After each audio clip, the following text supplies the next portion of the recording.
प्रश्न काय आहे पहा.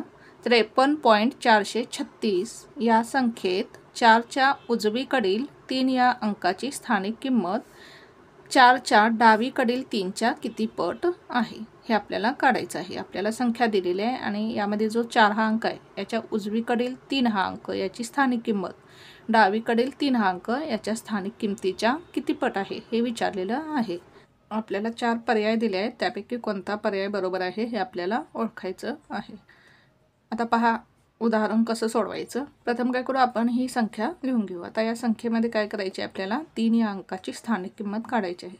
आता जर दशांश चिन्ह असलेली संख्या असेल किंवा पॉईंट असलेली संख्या असेल तर आपण स्थानिक किंमत कशी लिहितो.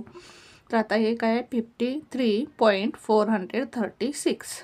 आता ह्या 3ची स्थानिक किंमत, 3 या अंकाची स्थानिक किंमत किती येईल पहा. हा अंक एकक स्थानी आहे म्हणजे याची किंमत येईल, स्थानिक किंमत येईल 3 येईल.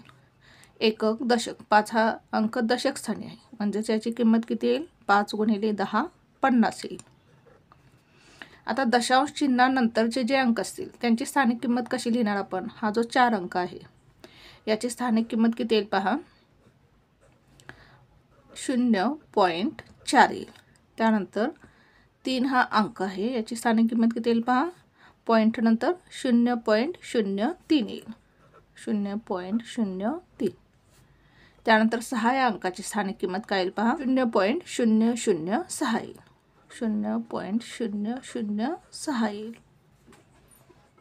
आता आपल्याला काय विचारलेलं आहे, 4च्या उजवीकडील 3 या अंकाची स्थानिक किंमत किती आहे पहा, 0.03 आहे, 0.03.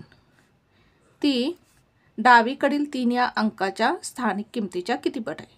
मग डावीकडील हा जो 3 अंक आहे याची स्थानिक किंमत किती आहे, 3. म्हणजेच अंशस्थानी काय येईल, हा उजवीकडील 3 या अंकाची स्थानिक किंमत येईल आणि छेदस्थानी जो डावीकडील 3 हा अंक आहे त्याची स्थानिक किंमत येईल.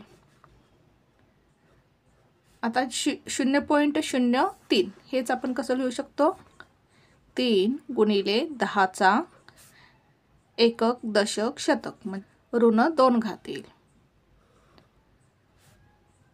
छेदस्थानी काय येईल 3.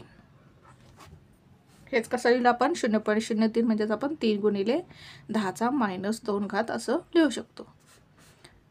आपण आता भाग घालू, 3 एके 3, 3 एके 3 म्हणजेच काय येईल, 1 गुणिले 10चा ऋण 2 घात म्हणजेच काय येईल, 10चा ऋण 2 घात.